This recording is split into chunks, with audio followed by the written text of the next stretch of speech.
On this episode, we talk about The Story Learning Curve by Dan Palacios, Alien Morality and Rituals, our new creature concept feature, and the SciFi title generator.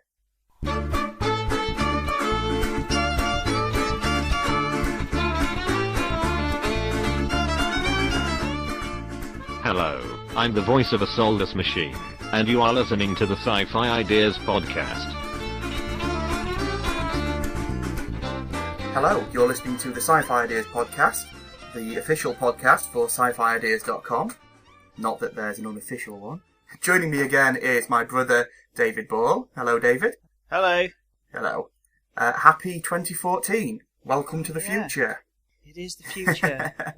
We are now officially 1 year behind Back to the Future Part 2. Is that all, really? Yes. So in 1 year's time we should have hoverboards and dress like idiots. Oh, we'll never have hoverboards. I really hope that we do, though. What about the long sleeves then? The sleeves that adjust themselves. Do you think we'll ever have that? Is there any need for that? Oh, yeah. Yeah. They had those, they had shoelaces as well, didn't they? You put the shoes on and the shoelaces automatically tie themselves. Yeah. I think we've got that already. I'm sure I've seen someone... Well, we have elastic. Pretty much serves the same purpose. Mechanical. Yeah. In fact, it's even more efficient because you don't even have to press a button. No, you have to press buttons. That's what the future's about, pressing buttons. No, buttons are old-fashioned. Everything's touchscreen now. Touchscreens. But no, I like pressing a good clunky button. That's what I want. I want us to live in the sci-fi world of like the 1960s and 70s, where everything's like dials, switches, things like that. Buttons and knobs, rocker switches, yeah. Yeah. You know when that you've done it. You've pressed a physical button. It goes click. You get feedback. Feedback. I love it. It's important. Yeah. What are we going to talk about on this podcast? We are going to talk about lots of things. We're going to ramble as usual. Yeah. Okay. Good. Well, we already have. So it's 2014, new year. Let's talk about what we're going to do this year. What's going on with SciFi Ideas? Well, we've got a lot of things sort of planned, haven't we? Yeah. Sort of tentatively planned. We're talking about redesigning the webpage, which is exciting. Yeah, we're doing that. We're getting a lot more guest authors to contribute stuff, and we've already got quite a few already in the pipeline to be published, haven't we? And we're going to try and get more and more of those. You've also been writing a lot. We're working on a new feature of creature concept designs. Yes, of course. Let's talk about that, of course. Yeah. Well, so what I've been doing is just finding really cool artwork. I've sort of been doing it this way around. I find the artwork, and then I'll create an article on the site and just go, hey, here's this cool creature that someone's created. Sometimes the artist has got a little bit of information about the creature already, so I've put that on there, or maybe make something up. And so we've got quite a few that are ready to publish. I think you've only published one so far. So far, yeah. We're publishing a lot more in the future. It's basically just its inspiration, which is what the website's all about. Yeah, of course. And a lot of that inspiration can come from really cool artwork. There's a lot of artists out there just publishing stuff on DeviantArt and whatever. Yeah. This is something we've been kind of overlooking up till now, isn't it? Yeah, I've been kind of shying away from just sharing artwork, but with a lot more artwork we're going to share. Obviously, we've got the regular feature of the Inspiration Gallery once a month. We're going to keep doing that. Yeah, of course. We've got regular features like the featured stories every month as well. Going to keep doing that, alien profiles and such. Mm-hmm. And I can confirm as well that there will be an Alien August this year again. Oh, good. With the Alien August competition. And that's where we just want people to send in all of their unique alien ideas. The competition to write an article describing an alien species, and the more original and interesting it is, the better your chances of winning. Yeah, good. We want alien profiles before that, though, don't we? We do. We're always looking for alien profiles, yeah. So you don't have to wait until August. No. So that takes us on to the first thing I wanted to talk about, which is a story by Dan Palacios, who won the Alien August competition in 2013. He wrote an article about the... now this is where I have trouble pronouncing the name. The Pokkers. Right. meant to be a popping noise. Because they communicate through electricity somehow, through static charge. Oh, right, okay. So it's a electrical sound, which is a nice idea. Hang on, I don't quite understand that. So, are they sending? Neither do I.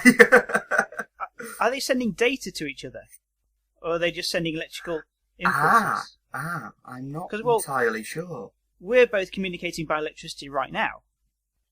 Well, yeah, by using a computer and sending it over the internet. Is that kind of what they're doing? They form like a little internet.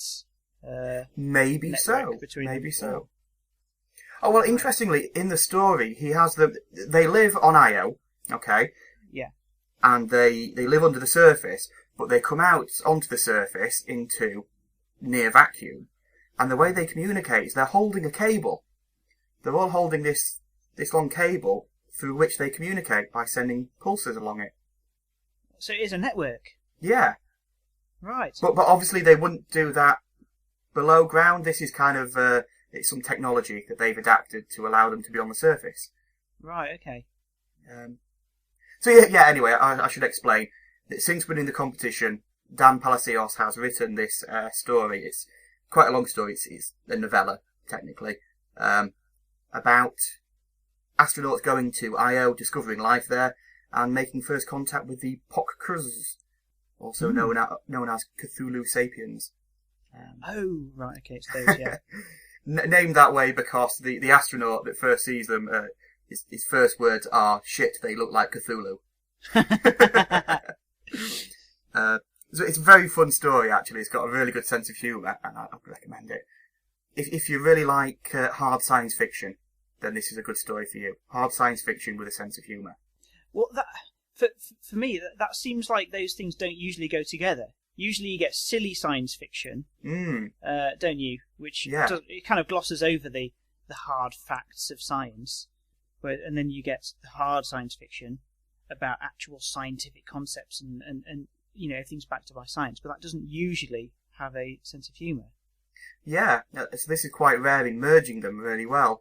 But I think the humour comes from quite a realistic place as well. He talks a lot about the space program being sponsored, and so the lander module is covered with adverts and sponsorship, kind of like a racing car. That is quite realistic, isn't it? Yeah. It is, yeah, and it's quite fun as well. The characters also have silly voices that they put on because the excursion is broadcast live on a space exploration channel, and so when they're broadcasting live, they put on accents. As the mission commander is Chinese, and he has a very dodgy Chinese accent, which comes across in a bit of a strange way when it's written in text. Why do they put on accents? To make it more entertaining for the viewers, so that they're characters. Yeah. Oh, right. And one of them has a thick Texan accent and is very colloquial. The whole thing's written in quite a colloquial way. So yeah, the result of this is that it's a really good first contact story.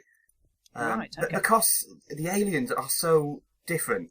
They're really unique aliens, which is why they won the Alien August competition. And people can download the story from the SciFi Ideas website, can't they? That's right. Yeah, I put it up as a featured story, but it's quite long, so I've made it a PDF download. Yeah. So I'll include a link in the show notes. Okay, good.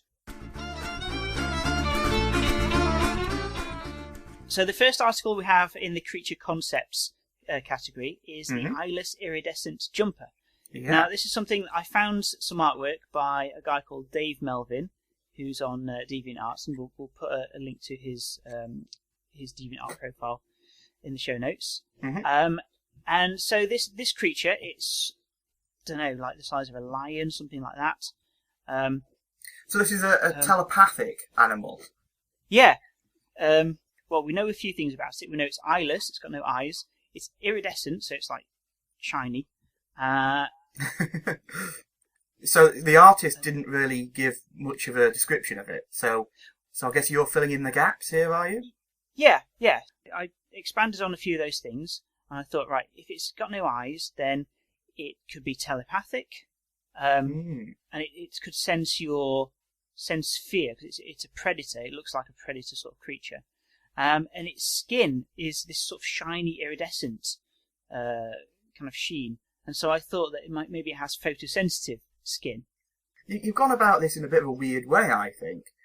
Oh. You've decided that it has photosensitive skin, so therefore it is kind of one giant eye, and yet you've also made it telepathic. But surely if it's telepathic, it doesn't need to see light. If it's hunting through fear, detecting people's emotions, does it really need to be photosensitive? Well, I think you've kind of gone overboard with this.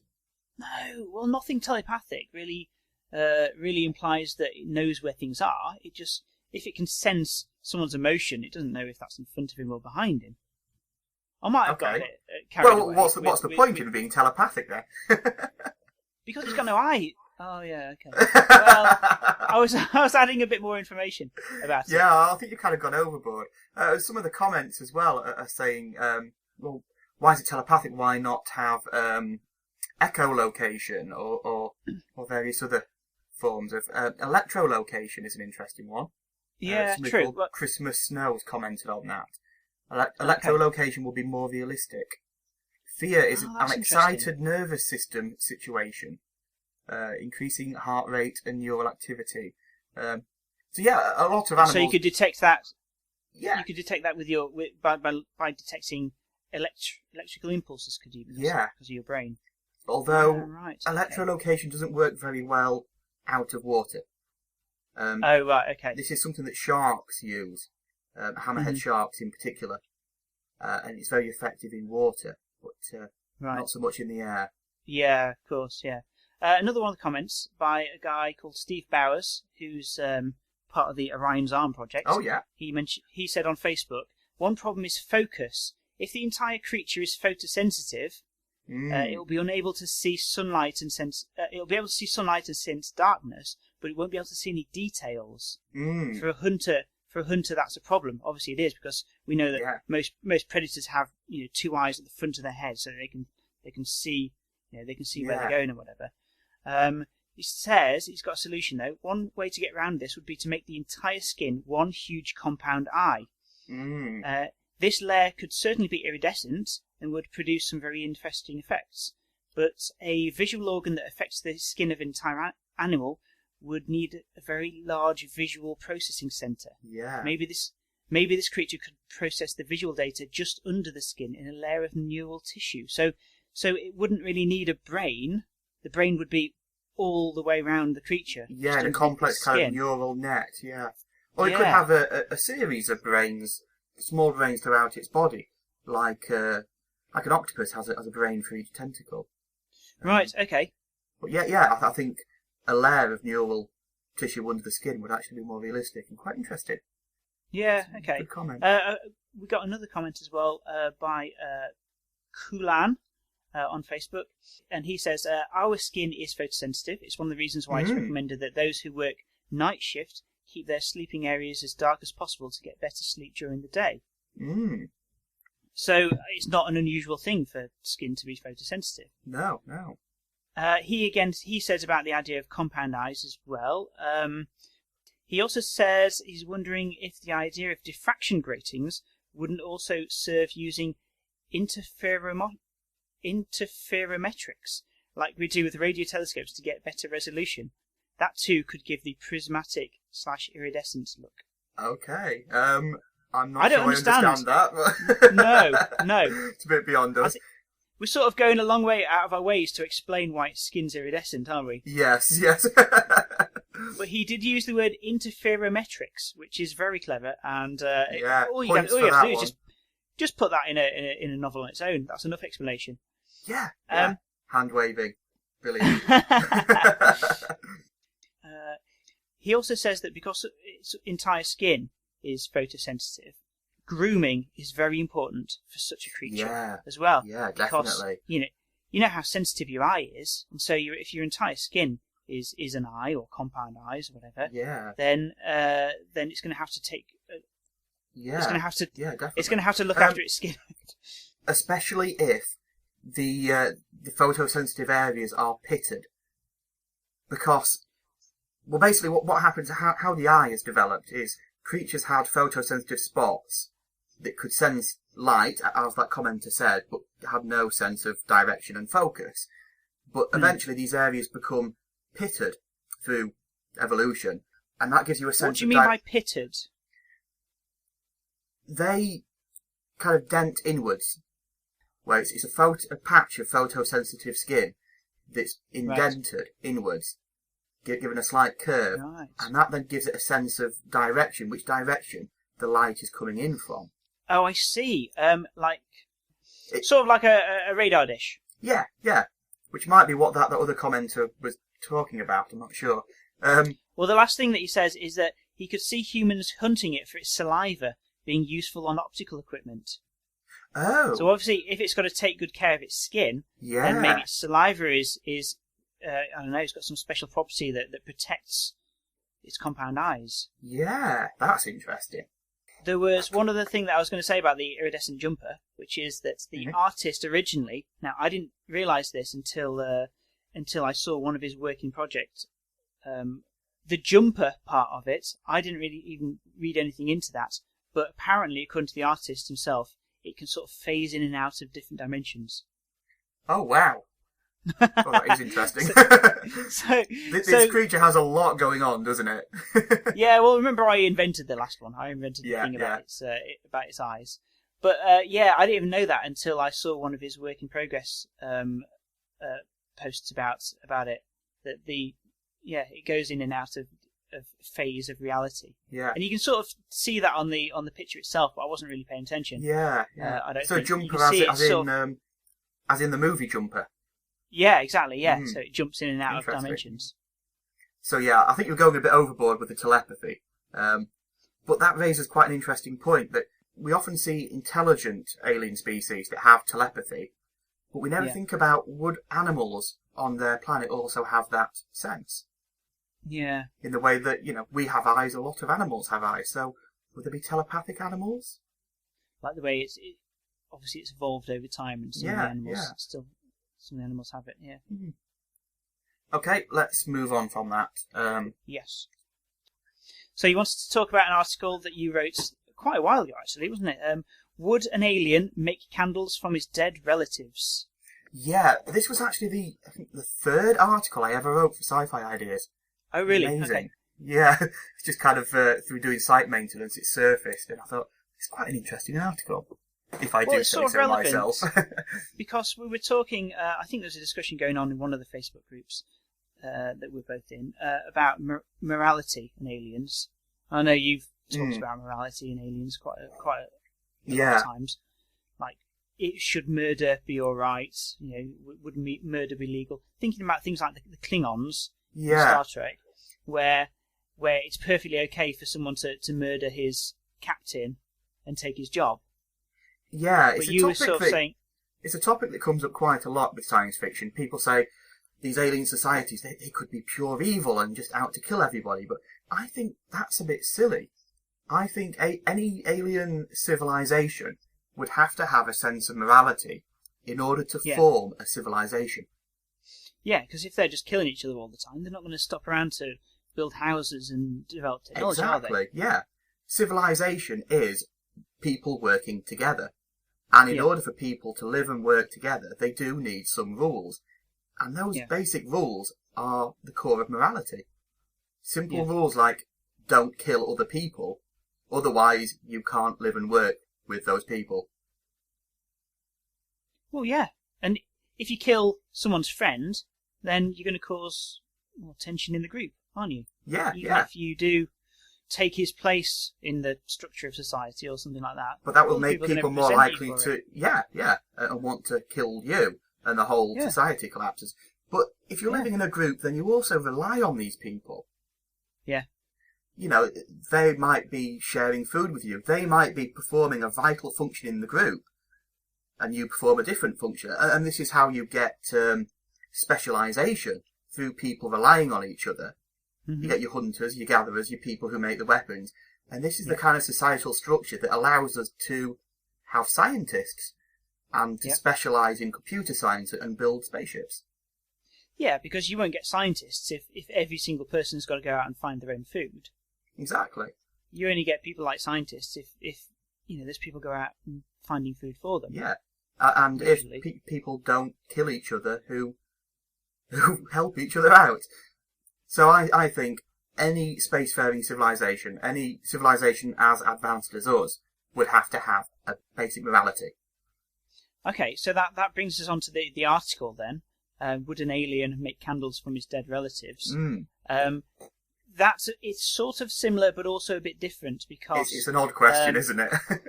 Oh, it is. Well, tell us why did you answer that question?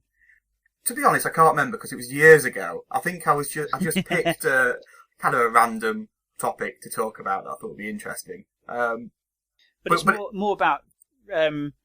It's more about social ritual, isn't it? But it ties in with the article I wrote about morality. That I think the basic core morality, kind of the idea of don't be a douchebag to each other and don't kill each other, I think that's likely to be set. I think any civilization is likely to have those rules.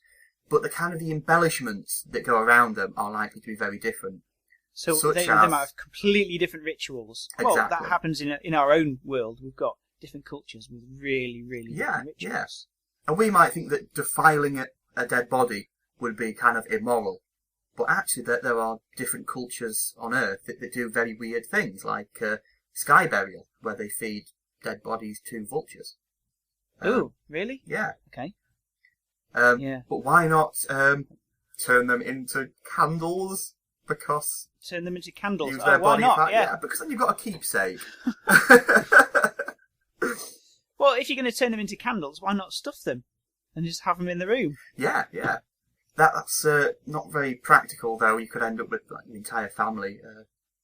That would be interesting, though, if only rich people could do that, and they had like a hall in their castle. I don't know, where they have all their stuffed ancestors, kind of to prove their heritage. That would be interesting, wouldn't it?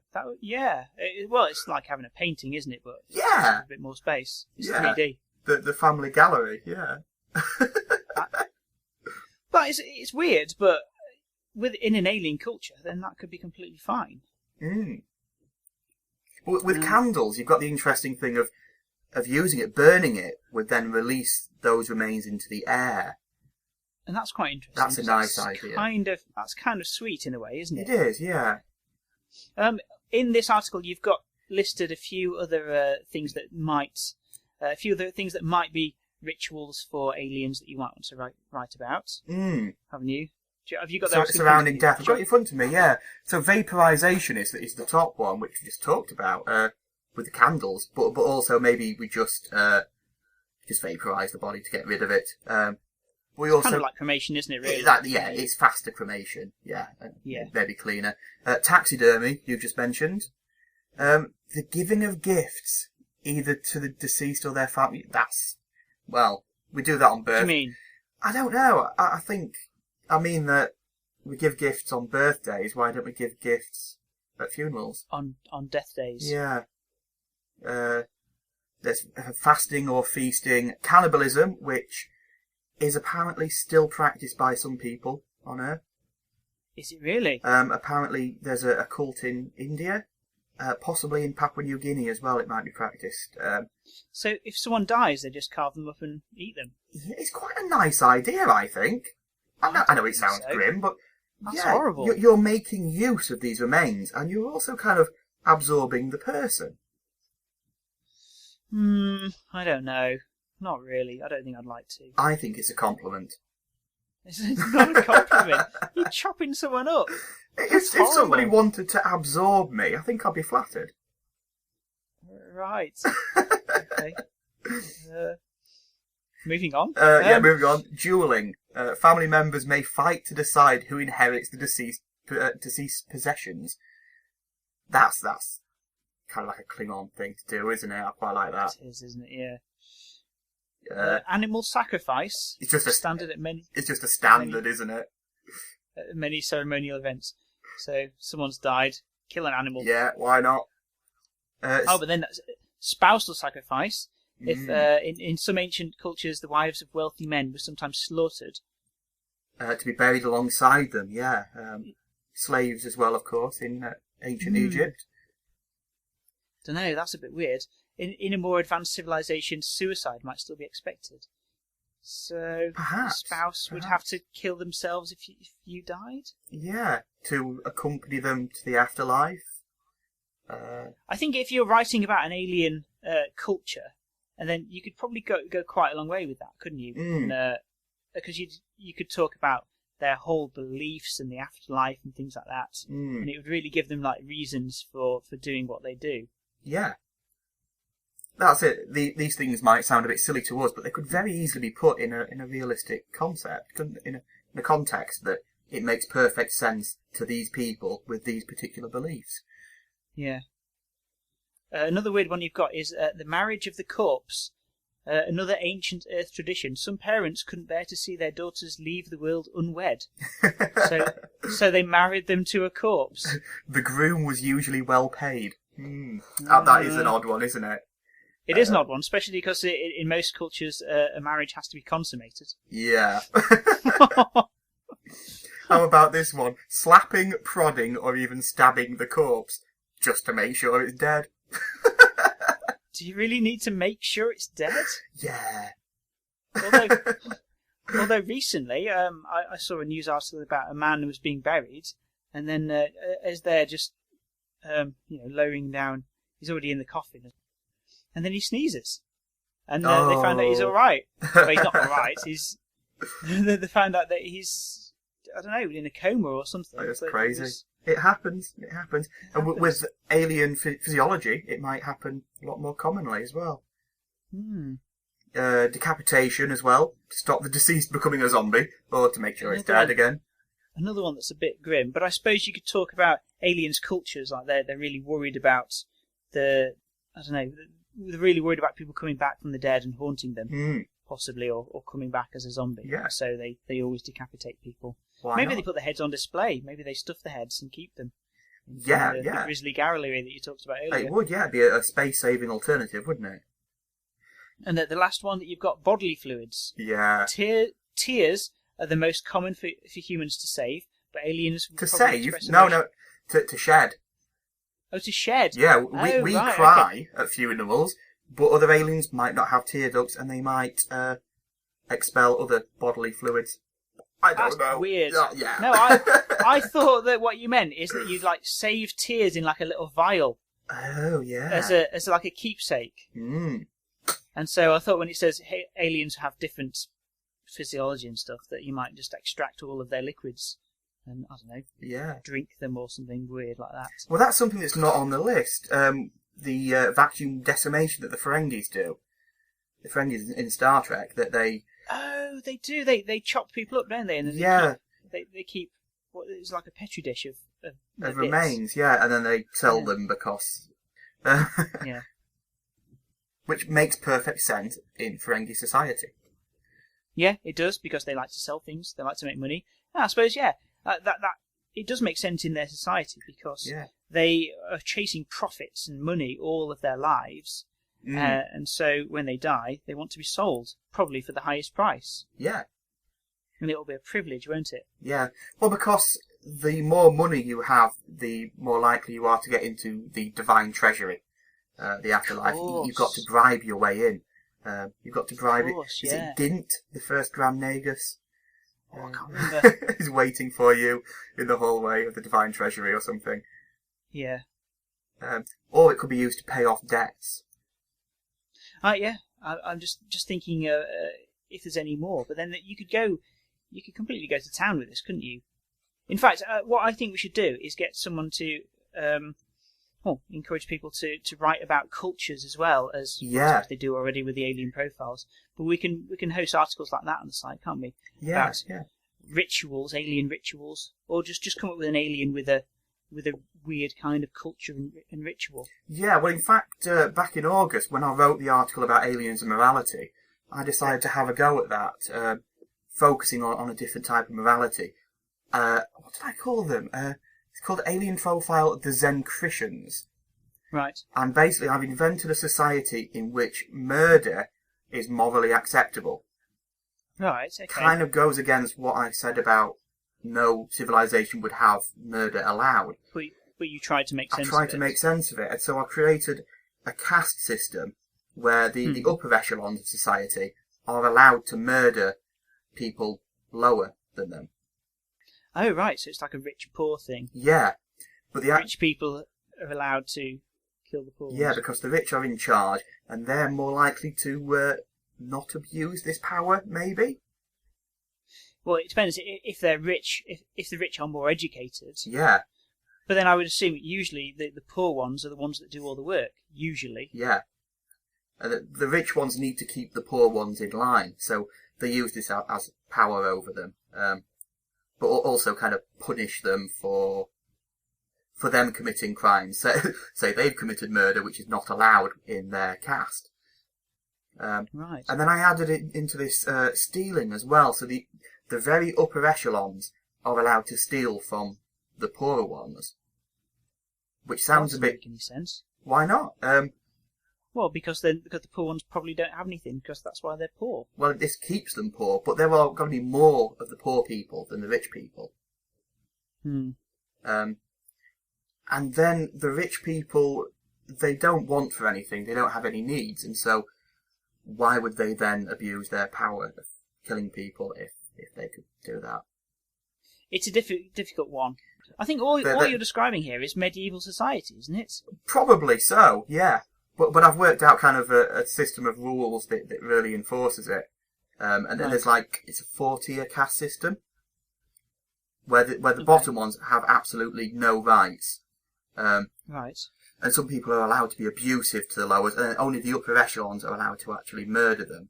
And so there's a strong hierarchy that I've justified it that the middle class would be like a police force, that they're allowed to use physical violence to keep the others in line, but only the top ruling class, the royalty, are allowed to commit murder, because, I don't know, somebody has to be able to use the extreme methods, and it's reserved for them only. Yeah. I think I worked in there as well something about you're not allowed to marry outside of your class, and if you do, that makes sense. Yeah. And if you do, then you can be killed for it, or the child can be killed.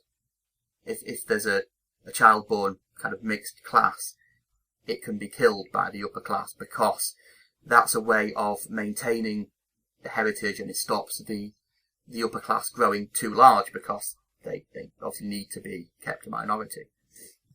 Oh, right, okay. Again, though, it all sounds very much like a medieval society. It does, yeah, very much so. In which case, it's kind of difficult to imagine a different society, isn't it? It kind of always comes back to a similar thing to what we have, or what we've had in the past. Yeah, as I've kind of proven here. Yeah. So with this alien profile of the Zen Christians, I probably should point out that it's a couple of months ago I wrote it, and I can't remember how the details worked. Put a link in the show notes. I will do, yeah. It's a little bit tenuous, but I mean, if you can do better, have a go. That's the challenge. Yeah. I've been playing around with some random generators. I've made some new random generators, not for the SciFi Ideas website. I put these on obscurehub.com, which is kind of a dumping ground for all the silly stuff I create. Okay. But I've got a sci-fi movie generator, which I was inspired by this image that's been going around Facebook of how does SciFi channel, create the ideas for its silly movies, and it's got a picture of two 10-sided dice that they're just randomly. So like Sharknado. Yeah. And so I decided to actually make a generator that will do the job of these dice. And some of the things that it comes up with are brilliant. Because they're brilliant, because they're hilarious, and also you know that that's the kind of thing that the SciFi channel would make as a movie. So I'm just looking at it now, and it's randomly created Chickenado. Chickenado!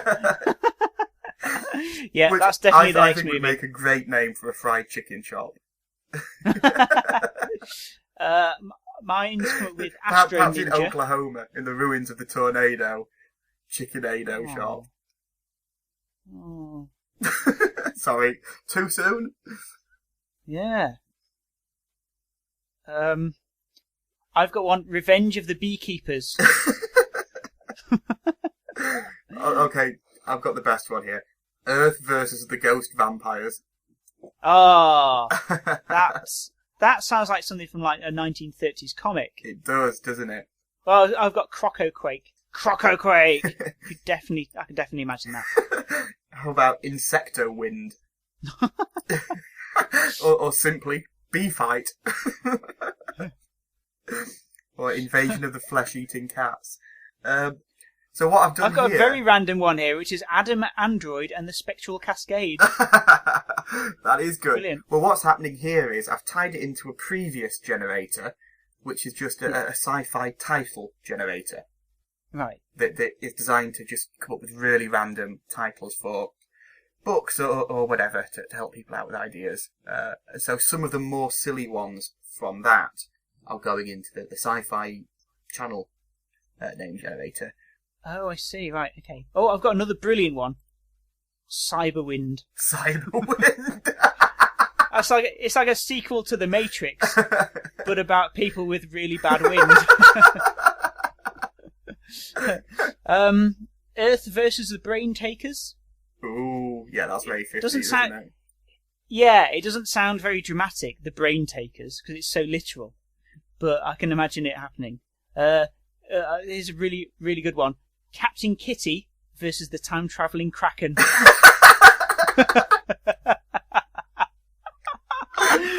Time-travelling Kraken! Kraken is not a word I was expecting to hear then. The time-travelling Kraken! Imagine how a Kraken could be even more scary. Let it travel through time. That would make an interesting story. Right? It's taking these ships and then transporting them back in time, and then imagine if the ship then escapes the Kraken. Well, you should do this as a full story idea. I should. Yeah. Write out the plan of it. Plan of how it would actually work. You know, you don't have to write the whole thing, but just write out how the story would work. And then put that on the site. And then if anybody listening inspire people wants to write a story about a ship that goes back in time, but you're not sure how the ship goes back in time, Kraken. That's your answer. Kraken. There you go. It's a Kraken that can travel in time. Koala Apocalypse. Koala Apocalypse. Wow. I can't even imagine how that would happen. But I can imagine I can imagine the trailer though. They look cute, but they're deadly. And all these koalas just go around just eating things. They've got like an evil gaze, haven't they? They do. Yeah. Dark, soulless eyes. Like a shark. Yeah. I've got another good one. Bear. Adolf Hitler versus the Mecha Goat. So I assume it's like some sort of cybernetic goat. Maybe we send it back in time. Maybe we use Ooh. the time Kraken to send a cyber goat back in time to kill Hitler. Of all the creatures that you could make robotically, why a goat? Because nobody would suspect it.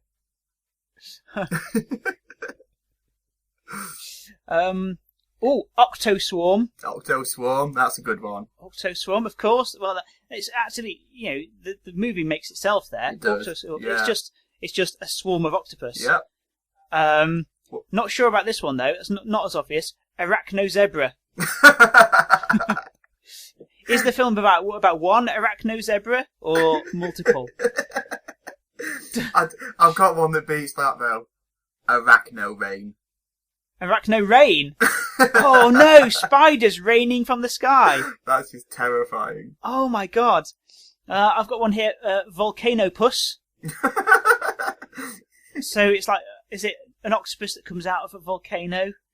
Maybe it's made of lava. Or maybe, like, instead of squirting ink, or is that squids? Maybe it squirts lava. Oh, yeah. I've got another one, and it's the... Swear to God, this has been generated. And it's the last one I'm going to say. Pedo shark.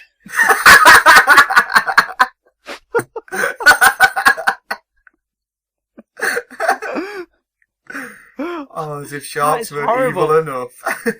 I know. Oh god, that's the thing about the random generator. It could just come up with anything like that, couldn't it? It's actually. I didn't think this was going to be very good, which is why I put it on obscurehub.com rather than SciFi Ideas. Yeah. But it's actually really fun. Oh, it's brilliant. I put this on Facebook, and loads of people were just generating stuff and then commenting, going, "Oh, I got this. Oh, this is definitely useful for just coming up with an idea. If you say wanted to create a short story, perhaps something that you just, I don't know, maybe you're writing a novel and you're getting a bit sick of it and you want something to distract yourself. Use this instant idea, and then just write this. It just doesn't have to be more than a couple of pages. There you go. I'm sorry, I'm looking at this one. while you're talking, and I just can't stop laughing. Legend Which of the one? Moon Snails.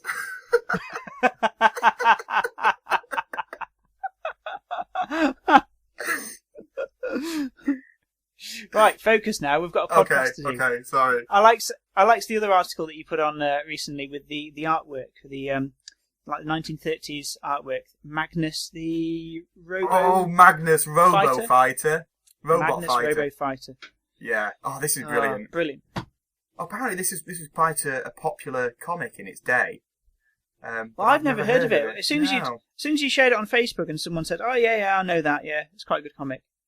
It just seems like one of those obscure, really cheesy ones. Yeah. I just found the artwork of a guy punching robots in the face. I just thought, I've got to show That's this. it. The artwork was brilliant, and it's so 60s, isn't it? You know, It is. Like the way that Austin Powers is so 60s, but like mocking 60s. That's kind of what this is. The guy is wearing, I don't know, he seems to be wearing like a pink frock. I don't really know. I don't know why. In some pictures it's shorts, and then sometimes it's a mini skirt. Well, that's it. He looks like he's wearing a miniskirt, and he's just fighting robots. Like he's karate chopping one in the arm. Oh, that's the one of Bunda the Great. Magnus combats the clutching claw of Bunda the Great. I love how sort of campy they are. It's brilliant. And then the other one is the he versus the space. The Robo Ghosts. Yeah, the Space Spectre. Yeah, the brilliant thing about this gallery of images is just the cover artwork from this comic. And it's got, 4 robot ghosts in it? 5 robot ghosts? Again, it's like someone's been using your generator, isn't it? Yeah, this is from years and years ago. If you look Why closely have they thought as well, of a robot ghost? you can spot some really good stuff. There's a shark in here as well. 3 a gorillas. Are they robot gorillas? I don't know. I've not read it yet. What's the craziest science fiction concept that there is? Oh God. Or would that change? 'Cause as soon as you've imagined it, as soon as you've imagined one thing, then it's not crazy anymore, is it? True. You know, if you told someone about Sharknado for the first time, the sharks in a tornado that might eat you, then they go, "Oh my God, that's the stupidest and craziest thing." Yeah, that but then when you anyone's ever watch said. it actually seems fairly mundane. Yeah. The idea gets old pretty quick.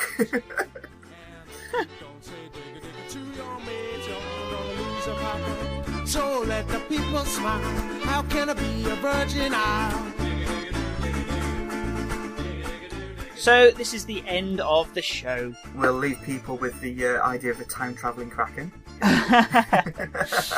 In the meantime, I think we should encourage people to go to the SciFiIdeas.com website and also subscribe.